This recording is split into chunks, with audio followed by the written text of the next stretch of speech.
If the broom witches, root riders and dragons aren't working for you anymore, well, it's time to switch to the M.E.C.H.A army. So let's dive in and see this video.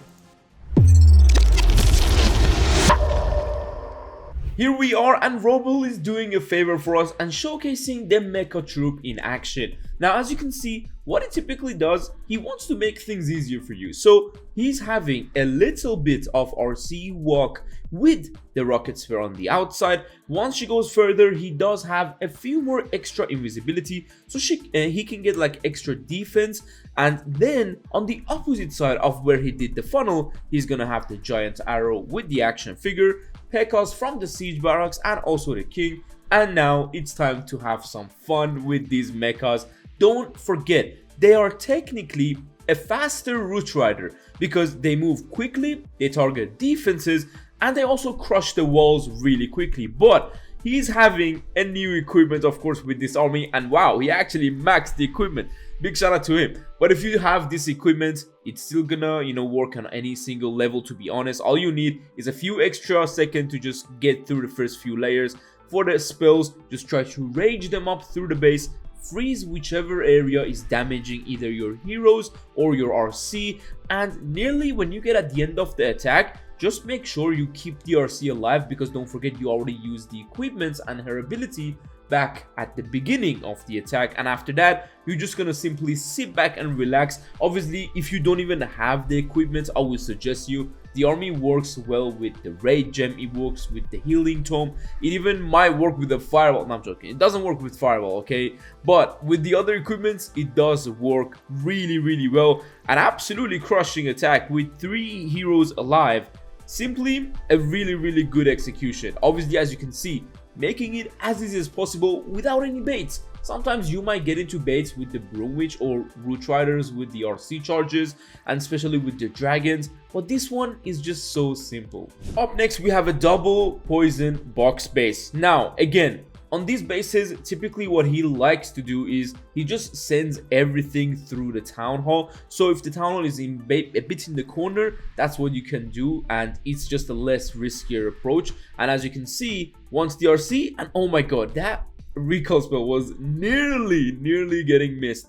What a placement. But now again, once he got the funnel, he has some, of course, cleanup in case the fox didn't do it. And on the other side, again, he's going in with the giant arrow, siege barracks and the king. It's good to have the queen ride with your army sometimes. So if you see, as you can see, there is not much damage on the outside that king can handle. The queen can easily just go into the base. As you can see, there is more base through that. So obviously now he's just adjusting. He does have a very weird siege barracks level, which is interesting with the wizards and the P.E.K.K.A.s.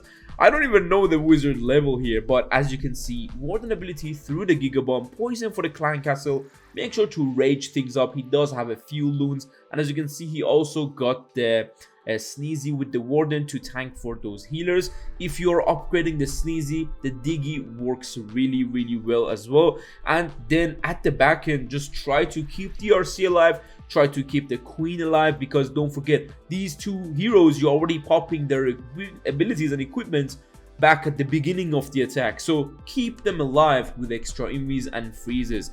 And yeah, honestly, this army just works really well. It's not into the meta, like you're not using an RC charge or a fireball attack, or in this case broom witches, but this army just makes things simple. It reminds me of like a hybrid attack back in Town Hall 14, where you had like, things on the outside, and both sides you would get a good funnel, one from the queen charge and the other one with the siege and the king. It's simply just a quicker version of that, honestly, and it's shocking, man. It's shocking how well it works and how easy it is depending on how well it works. So yeah, warden, queen alive, very well done triple. Obviously, one thing I'm gonna show you on the next hit is gonna be a diamond base, and show you how Roble takes these bases down. And you're gonna see like the differences between 2 diamond bases that we're gonna bring you, and what can be done to kind of be sure you actually crush the bases and things wouldn't be a bit close to the triple. Okay, we want crushing attacks, so let's go. Now on this diamond base, what he does is trying to get some RC value, but a little key thing here, if there is some buildings on the outside, don't just pop the ability right on the outside. There could be little bits like Archer Tower or something, and just do it. And I think this is a misclick by him, the free spell, so he technically just swagged it.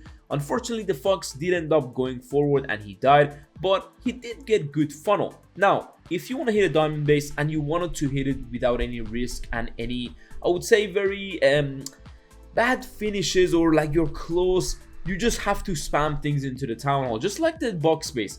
It's so simple. But as you can see, what he does is he's gonna be like kind of into the base from this angle so he can get through these defenses faster. It was interesting how the mechas went to the mortar and the other sides first and not break through the wall. As you can see, the value with this warden ability is good because it speeds things up even more, and it also makes sure the warden is haste up. In case you don't know, the warden does get hasted up with this equipment, so he can follow those mecha troops a lot better under the warden ability. Sometimes, as you can see, they could go a bit further and the warden stays back because of the ice golems, so make sure you keep him alive by an invisibility, or you can support the mecha troops. If the mecha troops end up going where the queen and the king is, I would suggest you to leave them and let them just die out or something, because king and queen are already on that side. If you use a lot of spells, you're gonna then lose the RC or the warden being alone on another side of the base, and yes, it would be very bad. So this is just spell placement. I think a lot of you will enjoy this army because some of you may have already forgotten about spell placement. If you do a lot of dragon attacks, you're using so many spells at the beginning and you missed placing those spells: rage, freeze, skeleton, and the invisibilities. Just try to support the back end, and this army really works well. But let's move on to an attack where things get close, and what can you do to avoid it? So we got a double rage base setup right here, and one thing Robel does here is he goes with the same RC approach as to one of the corners of the scatter shots, and then this time around he's gonna spam opposite side of the town hall. Whereas if he just spammed into the town hall, it would have worked a lot better. So this is where I told you before, you want to kind of spam into town hall no matter the base style, unless of course there's like a ring base, you need to spam into a decent area. But don't worry, things always go to town hall on the ring bases, man. But now he's gonna have the king and queen here. I don't know why he dropped the queen further away from the king, and the king is closer than like his army. Maybe he wanted the king to join the army because he got the earthquake boots, of course, and now he's going in with these troops. So let's see how things get done. King is getting cooked because he went inside that compartment, and this is why you don't want to go opposite side, because there is these huge compartments that king and queen, look at this, they could really get cooked quickly. But imagine if he went through the town hall, king and queen on these outer defenses would have been amazing. So yeah, this is where things get tricky. You need to watch out.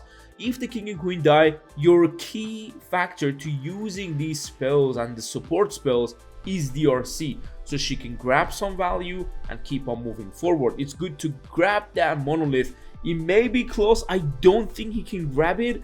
Can he? One more. Oh, okay, he didn't grab it. But as you can see, he got the mecha troop. So this is the good thing about it. If you lose the heroes too early, it means you're technically gonna always have a lot of mecha troops. But the thing with them is that they will also end up dying if they don't have any support of spells or royal champions. So that's the key thing. Try to spam into the town hall, obviously all the way through the bases, and hopefully this army is a bit more interesting for you. Maybe some of you are tired of root riders and dragons, and there's already a lot of like anti-broom witch bases out there, so you just want to go around the system. You still want to triple. Try this army in a few friendly challenges. If you like it, go ahead and copy the link, of course, below, and just use it in Legends and Wars. As I said, yeah, Robel's attack, this one is coming a lot more closer than his other attacks, but generally I personally like the army. I'm gonna have another version of this army for you guys very soon. It's with the RC charge, but that is a bit more baited these days. So that's what I'm saying. This army is so simple to use, and I would say anyone can simply use it. Hopefully we'll see you soon, guys, in the future. Take care and peace.